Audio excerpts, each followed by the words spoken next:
Hello everybody, good morning all of you. So we are back with the revision. I hope जो हमने last class में revise किया था उस revision को देख के थोड़ा सा आप लोग मोटिवेट हुए होंगे, थोड़ा सा आपके जो लॉ हम अंदर समाते थे ना लॉ को, थोड़े से जो आपके लॉ के ब्लड सेल्स हुए होंगे वो एक्टिवेट हुए होंगे, वापस से लॉ आना शुरू हो गया होगा, थोड़ा एनर्जाइज्ड हो गए होगी कि हाँ अब हम मैम के साथ रिवाइज करते रहेंगे और लॉ तो हमारा साइड में प्रिपेयर होता रहेगा, राइट। सो हमने लास्ट क्लास में नेचर ऑफ कॉन्ट्रैक्ट किया था और ऑफर एंड एक्सेप्टेंस किया था। आई एम होपिंग कि आपने वो अच्छे से लर्न भी कर लिया, किस टाइप के क्वेश्चंस आने हैं वो भी देख लिए, एंड अभी भी किसी को प्रॉब्लम चल रही है तो आप मुझे व्हाट्सएप करके कोई भी डाउट अपना, जो भी ये वीडियो देख रहा है, अपना डाउट मुझे व्हाट्सएप करके इस नंबर पे पूछ सकते हो 8448 46 60 58। This is my number. जो यहाँ पे नीचे फ्लैश हो रहा है 8484, that is not my number, वो चंचल मैम का नंबर है। इस नंबर पे मुझसे आप सिर्फ डाउट्स के लिए कांटेक्ट कर सकते हो, ठीक है। कोई भी डाउट है, कोई केस स्टडी लिखकर भेजनी है, कोई डायरेक्ट क्वेश्चन लिखकर भेजना है, कोई डाउट आ रहा है, so contact me on this number, I am there for you. Now today we have to do another 2 छोटी छोटी सी units, that is our consideration and our capacity to contract. Are all of you ready? क्या अपने blood cells को अच्छे से दोबारा energy level के साथ करने के लिए रेडी हो? आज एनर्जी लेवल 100% नहीं, मेरा एक स्टूडेंट हुआ करता था जो हमेशा ऐसे 100% बना के भेजता है, मुझे हुआ करता था नहीं है कुलदीप, वो हमेशा when I used to start the class ऐसे 100% बना हुआ आता था, तो अंदर से वो फील आ जाती थी कि यस पढ़ाना भी 100% एनर्जी के साथ है और सामने जो मेरे प्यारे बच्चे बैठे हैं वो भी एनर्जी के साथ ही पढ़ने के लिए मेरे साथ रेडी हैं। सो जब रिवीजन वीडियो देखो मेरे को जरूर व्हाट्सएप करो कि यस मैम मजा आया, यस मैम मजा नहीं आया, यस मैम कंसिडरेशन और कैपेसिटी रिवाइज हो गए, यस मैम इसको इसी फ्लो में लेके चलो। Your reviews will motivate me also, मुझे भी वो क्या करेंगे, मोटिवेट करेंगे कि नहीं अगले 2 यूनिट और ताबड़तोड़ पढ़ाने हैं और मस्ती से पढ़ाने और अच्छे क्वेश्चंस बताने और अच्छी रिवीजन करानी है, राइट। सो आज का हमारा नेचर हो गया, ऑफर हो गया, उसको नहीं अब छू रहे हैं हम लोग। अब कंसिडरेशन, हम जब बात करते थे कि कॉन्ट्रैक्ट को बनाने के लिए ऑफर होना चाहिए, एक्सेप्टेंस होनी चाहिए और something in return, quid pro क्यो, something in return, quid pro क्यो, दोनों पार्टीज को जब तक कुछ ना कुछ इन रिटर्न मिलता नहीं है ना तब तक बात बनती नहीं है, फ्री में कोई काम करना चाहता ही नहीं है। So something in return is consideration. Section number 2D क्या थी डेफिनेशन? देखो बहुत इजी सा चैप्टर है, इस समरी पे हम बाद में आएंगे, पहले हम यहां से लेकर चलते हैं, पहले पूरा चैप्टर देन उस समरी को देखेंगे।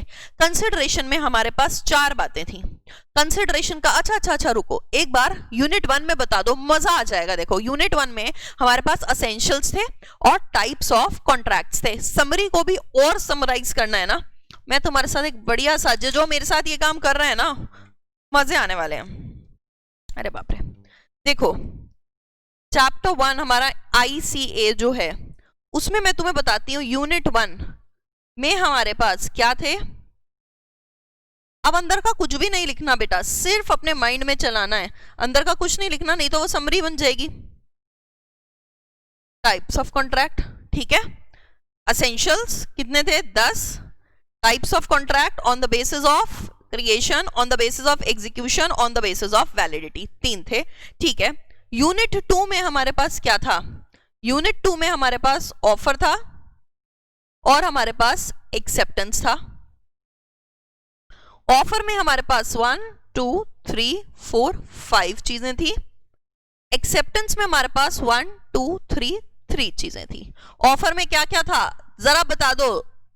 असेंशियल्स, टाइप्स, कम्युनिकेशन, रिवोकेशन और मोड्स।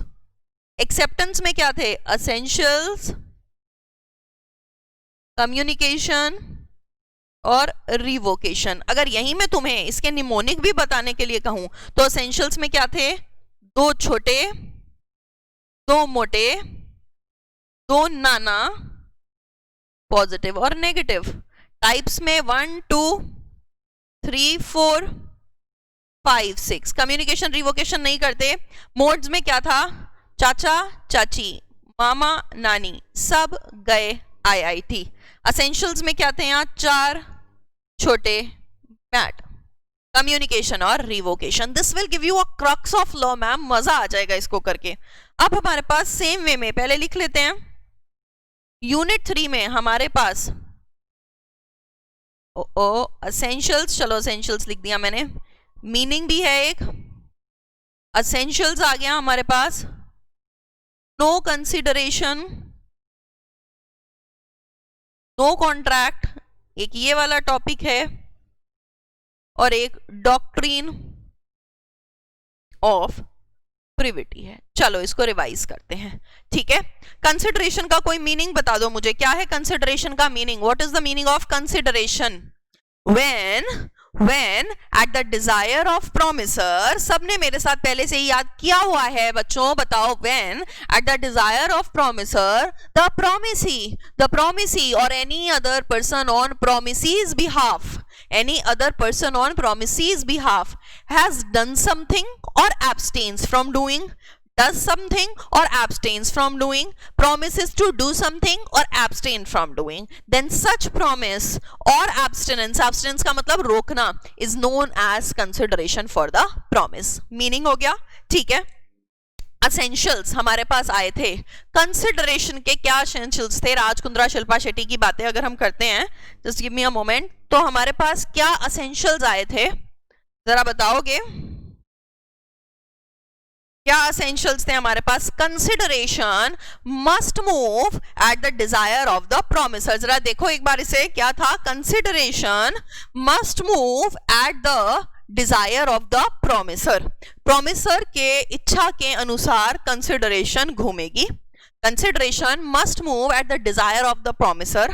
कंसिडरेशन मे कम, याद है, consideration may come from the promisee or any other person on promisee's behalf. Consideration may come from promisee or any other person on promisee's behalf. Channa Mereya, याद है, चिन्नया versus Ramaiah. यहां पर मैं साथ साथ तुम्हें बता रही हूं, दुर्गा प्रसाद वर्सेस बैल्डियो इजी है, कोई दिक्कत नहीं है. कंसिडरेशन मस्ट मूव, जो कंसिडरेशन में मूव है यहां पर केस स्टडी लिख लो, इससे आती है. Consideration may move from promisee or any other person on promisee's behalf.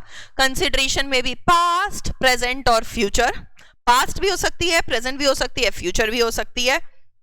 Consideration real होनी चाहिए, इल्यूजनरी नहीं चलेगी. रियल होनी चाहिए, इल्यूजनरी नहीं चलेगी.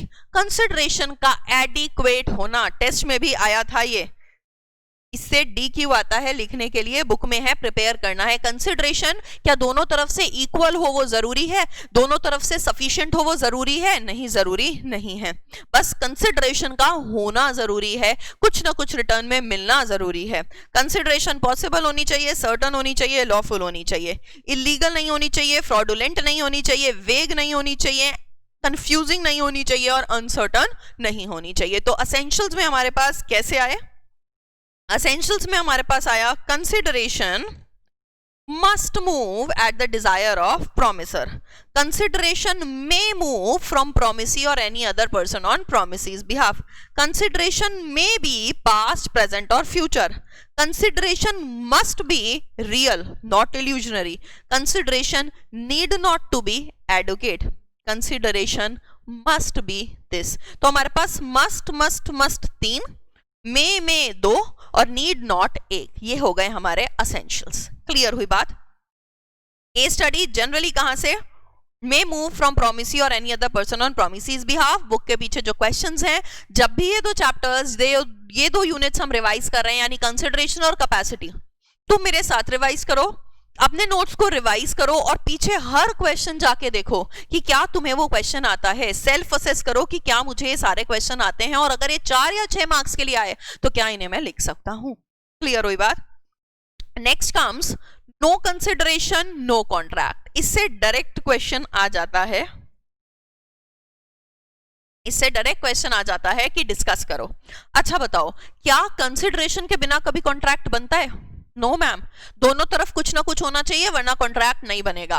बट मैम इसके कुछ एक्सेप्शंस हैं. इसके क्या हैं? इसके कुछ एक्सेप्शंस हैं. नो कंसिडरेशन नो कॉन्ट्रैक्ट के कुछ क्या हैं हमारे पास? एक्सेप्शंस हैं, जो कि क्या कहते हैं? अगर आपने लव एंड अफेक्शन में कोई कॉन्ट्रैक्ट करवा रहे हो, किसके साथ? नियर एंड डियर के साथ करवा रहे हो, उसको लिखवा रहे हो सामने वाले से और उसको रजिस्टर भी करा रहे हो, तो होगा क्या, एक तरफ से अगर कंसिडरेशन जा रही है और दूसरी तरफ से नहीं भी आ रही, तब भी वो एक वैलिड कॉन्ट्रैक्ट बन जाता है। कब? लव एंड अफेक्शन में। कब? नियर एंड डियर होने चाहिए। कब? कब? जब लिखवा लो। कब? जब उसकी रजिस्ट्रेशन आप करवा लोगे, तब एक वैलिड कॉन्ट्रैक्ट बन जाएगा, चाहे कंसिडरेशन एक तरफ से आ रही हो और दूसरी तरफ से नहीं आ रही हो। क्लियर? जैसे फादर ने अपने सन से प्रॉमिस किया, हस्बैंड ने वाइफ से प्रॉमिस किया, जब तक रजिस्टर नहीं होता तब तक कोई भी क्या नहीं है, कोई भी कॉन्ट्रैक्ट नहीं है। Compensation for past voluntary services. Compensation for past voluntary services, past में की गई कोई वॉलंटरी सर्विस, याद है तुम मेरा बैग ढूंढ के ले आए थे अपनी मर्जी से, तो तुमने वो वॉलंटरी सर्विस की थी। आज मैं अगर उसको कंपनसेट करने के लिए, किसको कंपनसेट करने के लिए, पास्ट वॉलंटरी सर्विस को कंपनसेट करने के लिए तुमसे कोई डील करती हूं, तो वो डील या वो कॉन्ट्रैक्ट वैलिड माना जाएगा। ऑल्दो आज के दिन मेरे पास से तुम्हारे पास कुछ जा रहा है, लेकिन तुम्हारे पास से मेरे पास कुछ नहीं आ रहा। I am compensating you, I am giving you something for the voluntary service. अपनी मर्जी की सर्विस, ये कंसिडरेशन नहीं है, मर्जी की सर्विस थी जो तुमने पास्ट में करी थी, तो वो एक कॉन्ट्रैक्ट बन जाता है। एक तरफ कंसिडरेशन है, दूसरी तरफ नहीं है, फिर भी वो एक वैलिड कॉन्ट्रैक्ट बनता है। तो love and affection, compensation for past voluntary services. Next आता है return promise to pay time bar date. इसमें हमने क्या किया था, हमारे पास 3 बड़े थे और 4 छोटे थे, तो तीसरा क्या है, return promise to pay time barred debt. What is time barred debt? जिस डेट को रिकवर करने का टाइम अब खत्म हो चुका। What is time barred debt? जिस डेट को रिकवर करने का टाइम जो है ना, अब वो खत्म हो गया है। मैं आप पे केस कर सकती थी ड्यू डेट के 3 साल तक, मैं आप पे केस कर सकती थी ड्यू डेट के 3 साल तक, राइट? 3 साल बीत गए, अब मेरा आपके ऊपर कोई राइट नहीं, मैं आपसे वो पैसे निकलवा नहीं सकती। क्लियर? लेकिन अगर 4 साल बाद जाके मैं आपको प्रॉमिस करती हूँ कि मैं आपके वो 5 लाख रुपए दे रही हूँ फॉर एग्जाम्पल, तो आपकी तरफ से तो मेरी तरफ कुछ नहीं आ रहा ना आपके पास वो राइट था मुझ पे केस करने का, right? So this is known as return promise to pay time barred debt. वो डेट जो टाइम बार्ड हो गया था, आप मुझ पे केस नहीं कर सकते थे, फिर भी मैं आपको प्रॉमिस कर रही हूँ लिख कर कि मैं आपको वो दूंगी, तो कंसिडरेशन मेरी तरफ से जा रही है, आपकी तरफ से नहीं आ रही। This is written promise to pay time barred debt. No consideration, no contract में 3 मोटे, love and affection, compensation for past voluntary service, written promise to pay time barred debt. उसके बाद 4 छोटे कौन से थे हमारे पास? 4 छोटे कौन से थे, जरा बताओगे? 4 छोटे, gift actually made, agency, charity, bailment. Gift actually made, gift actually made, ABC, 3 बड़े G, ABC, gift actually made, agency, bailment, charity. Gift actually made जो एक बार दे दिया, चाहे उधर से कुछ आए ना आए, कॉन्ट्रैक्ट बन जाता है। जब एजेंसी बनाते हैं तो कोई कंसिडरेशन नहीं होती, फिर भी कॉन्ट्रैक्ट बन जाता है। बेलमेंट में अगर मैं आपके लिए कुछ काम फ्री ऑफ कॉस्ट कर रही हूं, तो वो क्या बन जाता है? कॉन्ट्रैक्ट बन जाता है। जब आप चैरिटी करते हो, तो आपने अगर 10,000 रुपए दिए और सामने से कुछ नहीं आया, तो भी वो कॉन्ट्रैक्ट बन जाता है, आप उसको वापस नहीं ले सकते हो। क्लियर हुई बात? तो नो कंसिडरेशन, नो कॉन्ट्रैक्ट में हमारे पास क्या आए? 3 बड़े और 4 छोटे। डायरेक्ट क्वेश्चन आता है, अदरवाइज लव एंड अफेक्शन से हमारे पास केस स्टडी भी आ जाती है। क्लियर हुई बात? लास्ट हमारा टॉपिक जो आता है इसका, वो क्या है? Doctrine of privity. What does it mean doctrine of privity? ये डायरेक्ट क्वेश्चन आता है, बिल्कुल नोट आता है। क्या स्ट्रेंजर स्यू कर सकता है या स्ट्रेंजर नहीं स्यू कर सकता? क्या स्ट्रेंजर स्यू कर सकता है या स्ट्रेंजर स्यू नहीं कर सकता? सिंपल सी एक बात आई। देखो, ए पार्टी बी पार्टी, क्या कहता है लॉ? कि only parties to the contract can sue each other. ये हमारा डॉक्ट्रिन ऑफ प्रिविटी है, जो क्या कह रहा है? Only parties to the contract can sue each other. Only parties to the contract can sue each other. लेकिन इसके मैम कुछ एक्सेप्शंस हैं, बताना जरा एक्सेप्शन का मतलब क्या होता है बेटा? कि पार्टी नहीं होगी, फिर भी कोई थर्ड पर्सन पार्टी को स्यू कर पा रहा होगा, या पार्टी थर्ड पर्सन को स्यू कर पा रही होगी। अरे वाह! जनरल रूल क्या कहता है कि सिर्फ पार्टीज एक दूसरे को स्यू कर सकती हैं, तो इसका एक्सेप्शन क्या कहेगा? कोई और पार्टी को स्यू कर सकता है, आप पार्टी किसी और को स्यू कर सकती है। मैम ऐसे कौन सी बातें हैं, जरा बता सकते हो? चलो जी, BF ट्रिपल ए क्या था हमारा? Beneficiary of the trust. Family पहले यहां से कर लेते हैं ना, BF triple A beneficiary of trust, family settlements for female, assignment agency estoppel. Assignment agency estoppel जिसने अच्छे से पढ़ा हुआ है उसको तो समझने की भी जरूरत नहीं है, क्योंकि वो समझ के उसको लर्न करे बैठा है, ठीक है। फिर भी मैं इसको थोड़ा सा समझाती हूँ। बेनिफिशियरी ऑफ ट्रस्ट, कॉन्ट्रैक्ट हुआ दो लोगों के बीच में कि ट्रस्ट के बेनिफिट्स थर्ड पार्टी को देना। अगर कोई एक पार्टी थर्ड पार्टी को बेनिफिट्स नहीं दे रही तो वो थर्ड पार्टी जो बेनिफिशियरी ऑफ द ट्रस्ट है वो केस फाइल कर सकता है। जैसे हमने यहाँ किया था, अनिल बबीता ने क्या कहा कि अनिल ने कहा मेरे बेटे को आप पैसे देते रहना, अगर बेटे को पैसे नहीं दिए गए तो क्या बेटा पार्टी टू द कॉन्ट्रैक्ट है? नहीं। क्या फिर भी वो पार्टी टू द कॉन्ट्रैक्ट पे केस कर पाएगा? हाँ। तो ये एक्सेप्शन है डॉक्ट्रिन ऑफ प्रिविटी का। क्या एक्सेप्शन है? बेनिफिशियरी ऑफ ट्रस्ट, ठीक है। नेक्स्ट आता है family settlement for females. Father ने अपने 3 सन्स के साथ क्या कर लिया? कॉन्ट्रैक्ट कर लिया, फैमिली सेटलमेंट कर लिया। जो उसकी फीमेल है वो केस कर सकती है फादर पे, ऑल्दो वो पार्टी टू द कॉन्ट्रैक्ट नहीं है, ठीक है। BF ट्रिपल ए असाइनमेंट, मैंने कोई काम सिमरन को करने के लिए दिया था, सिमरन ने आगे असाइन कर दिया, पैसे मुझे सिमरन को देने थे, लेकिन अब मैंने कहा दीपिका तो पार्टी टू द कॉन्ट्रैक्ट है ही नहीं, इससे काम भी ले लेती हूं और इससे पैसे भी नहीं देती, ठीक है। तो Deepika being not party to the contract क्या मुझ पे केस फाइल कर पाएगी? हाँ, मुझ पे केस फाइल कर पाएगी। एजेंसी में जब भी कोई एजेंट तुमसे कॉन्ट्रैक्ट कर कर जाता है तो पार्टी टू द कॉन्ट्रैक्ट कौन होता है? तुम और वो एजेंट।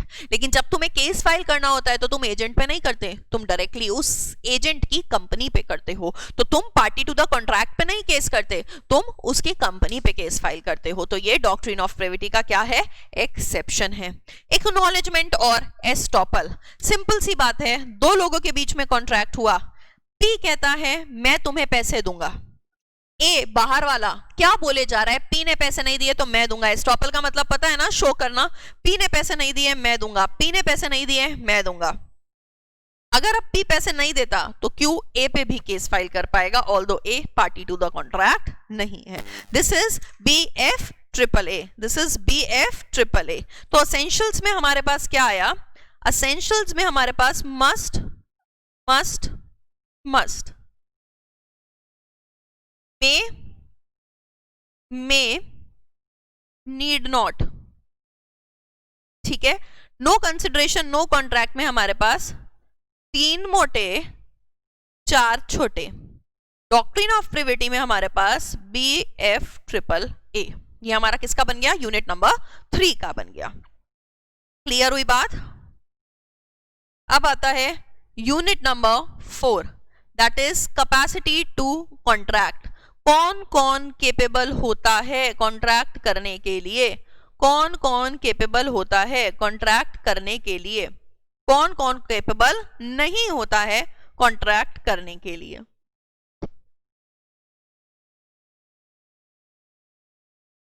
तो ये 3 जो मैंने लिखे हैं, देखो जरा,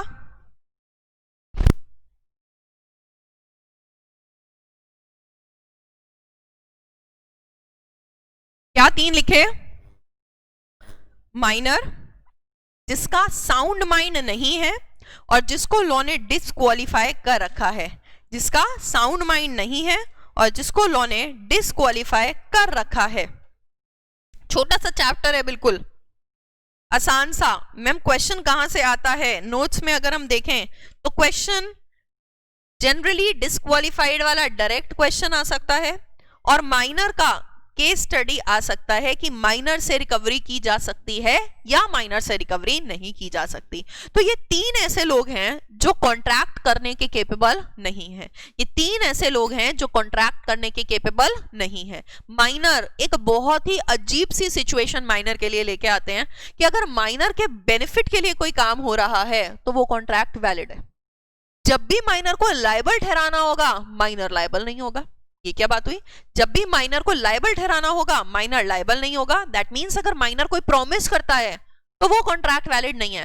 लेकिन अगर कोई और प्रॉमिस करता है कुछ माइनर को देने का, वो कॉन्ट्रैक्ट वैलिड है। माइनर कभी भी पर्सनली लायबल ही नहीं होगा अनलेस एंड अनटिल उसने किसी को हार्म नहीं पहुंचाया है, वो कभी पर्सनली लायबल नहीं होगा। माइनर हमेशा कहेगा मैं छोटू बच्चू हूं मुझे छोड़ दो, मैं छोटू बच्चू हूं मुझे छोड़ दो। अजीब सिचुएशन माइनर के लिए आती है। क्या माइनर शेयर्स ले सकता है कंपनी में? नहीं। फुल्ली पेड अप हो तो ले सकता है, हाँ। क्या माइनर प्रिंसिपल एजेंट की रिलेशनशिप में प्रिंसिपल बन सकता है? नहीं, क्योंकि उसको आप लायबल ही नहीं करोगे। क्या एजेंट बन सकता है? हाँ, क्योंकि एजेंट कभी लायबल होता ही नहीं, राइट। क्या माइनर को इंसॉल्वेंट करार दोगे? ना ना, फायदा क्या है माइनर को इंसॉल्वेंट करार देने के लिए? क्या माइनर से जो नेसेसरीज माइनर आपसे जो नेसेसरीज लेगा, क्या माइनर उसके लिए आपको पे करेगा? नहीं। उसका एस्टेट, उसकी प्रॉपर्टी आपको क्या करेगी? पे करेगी। नेक्स्ट, क्या माइनर के साथ किया गया बचपने में कॉन्ट्रैक्ट उसके बड़े हो जाने के बाद अडॉप्ट किया जा सकता है? रैटिफिकेशन। इंटर में रैटिफिकेशन बहुत डिटेल में है, हमें क्या करना है यहाँ पे, हमें उतना डिटेल में नहीं करना है रैटिफिकेशन को। क्या माइनर के साथ किए गए कॉन्ट्रैक्ट्स रैटिफाई किए जा सकते हैं? नहीं किए जा सकते। क्लियर। अब बताओ अनसाउंड माइंड क्या होता है? जो रैशनली चीजों को जज नहीं कर सकता, जो रैशनली चीजों को जज नहीं कर सकता है। ठीक है, कौन? पूरा पागल, आधा पागल, कभी कभी पागल, इडियट, ल्यूनाटिक, ड्रंक, आइडिया में आता है। ल्यूसिड इंटरवल्स में क्या कॉन्ट्रैक्ट किया जा सकता है? हाँ, किया जा सकता है। कौन कौन है वो लोग जो लॉ ने ही मना कर दिया है कि इनके साथ कॉन्ट्रैक्ट नहीं करना? कौन है वो लोग जिन्होंने मना कर दिया है कि लॉ ने ही मना कर दिया है कि इनके साथ कॉन्ट्रैक्ट नहीं करना है? Alien enemy, AFCCI, AFCCI, alien enemy, foreign sovereign, convict, corporation, insolvent. बाहर के देश के दुश्मन के साथ कॉन्ट्रैक्ट मत करना, करना तो करना, हमारे पास मत आना। फॉरेन सॉवरेन, बाहर के बिग बिग लोग, उनके साथ कॉन्ट्रैक्ट मत करना, करना तो करना, हमारे पास मत आना। जो ऑलरेडी जेल में है, कॉन्विक्ट है, उसके साथ कॉन्ट्रैक्ट मत करना, करना तो करना, हमारे पास मत आना। कॉर्पोरेशन, कंपनी, उनके साथ सिर्फ वही कॉन्ट्रैक्ट्स करना जो उनके रूल्स में लिखे हैं, उसके अलावा कोई कॉन्ट्रैक्ट मत करना, करना तो करना, हमारे पास मत आना। जो ऑलरेडी इंसॉल्वेंट है उसके साथ कॉन्ट्रैक्ट मत करना, करना तो करना, हमारे पास मत आना। तो लॉ ने डिस्क्वालीफाई कर दिया कि मैं कहता हूं ये पांचों लोगों के साथ कॉन्ट्रैक्ट मत करना, कर रहे हो तो अपनी मर्जी पे करो, मैं हेल्प नहीं करूंगा। क्लियर हुई ये बात? तो ये हमारी एक छोटी सी यूनिट थी। यहां पर एक केस आता है मोरारी बीबी वर्सेस दारोमदार घोष का, जो बुक में लिखा हुआ है और जिससे रिलेटेड केस लॉ भी हमने किया हुआ है। क्लियर हुई बात? सो हमारा यूनिट 3 कंसिडरेशन एंड यूनिट 4, हम यूनिट 4 में भी यहां पर लिख लेते हैं, यूनिट 4 में भी हम यहां पर लिख लेते हैं डिस्क्वालिफाइड बाय लॉ में AFCCI, अनसाउंड माइंड में हमारे पास इडियट, ल्यूनाटिक और ड्रंकर्ड। माइनर के हमारे पास छोटे छोटे बहुत सारे पॉइंट्स हैं। तो अगर तुम देख पा रहे हो तो देखो ना, चैप्टर 1 में यूनिट 1, यूनिट 2, क्या ऐसे हमें रिवीजन आता है? यूनिट 3, यूनिट 4, 4 यूनिट्स तो हमने ऐसे ही सिर्फ एट अ ग्लांस देख के क्या कर ली, अपनी रिवाइज कर ली। ठीक है, सो आई एम होपिंग व्हाट कि आज तुम यूनिट 3 और यूनिट 4 को अच्छे से नोट से, बुक से और बुक के पीछे के क्वेश्चन से रिवाइज करोगे। रिवीजन में मजा आया या नहीं आया, कैसी लगी रिवीजन, उसका मुझे व्हाट्सएप करोगे सो दैट मुझे भी पता चलेगा कितने लोग देख रहे हैं और कितने कनेक्ट होके पढ़ रहे हैं। तुम लोगों ने तो चैनल सब्सक्राइब कर ही रखा है, अपने फ्रेंड्स को भी बोलो कि रिवीजन क्लासेस डेली हो रही हैं, तो आप चैनल सब्सक्राइब कर लो, उनके लिए कुछ बेनिफिट ही हो जाएगा। ठीक है, सो अब हम नेक्स्ट क्लास में किस लिए मिलने वाले हैं? ऑब्वियसली अपनी अगेन 2 फन यूनिट्स के साथ, फ्री कंसेंट और लॉफुल ऑब्जेक्ट एंड कंसिडरेशन। ठीक है, और अब जब पेपर्स खत्म हो जाएंगे, ठीक है, अब जब पेपर खत्म हो जाएंगे तो उसके बाद क्या करना है क्या नहीं करना, हम हमेशा थ्रू आउट फाउंडेशन तुम्हें गाइड करते आए हैं। So as soon as the papers will finish, उसके बाद क्या करना है क्या नहीं करना, उसके लिए सर ने एक सेपरेट वीडियो बनाई हुई है जिसका लिंक इस डिस्क्रिप्शन बॉक्स में, इस वीडियो की डिस्क्रिप्शन बॉक्स में दिया गया है। सो जब भी टाइम मिले आफ्टर रिवाइजिंग द 2 यूनिट्स, आप इस पे जाके इस वीडियो को देख लो, थोड़ा आइडिया लग जाएगा कि किस तरीके से आपको अपकमिंग डेज में अपने इंटर लेवल को प्लान करना है। ठीक है, डिस्क्रिप्शन बॉक्स में लिंक है, उसको खोलकर चेक कर लेना, आइडिया लग जाएगा। कल मिलते हैं यूनिट 5 और यूनिट 6 के रिवीजन के साथ. Till then take care, bye bye and revise well.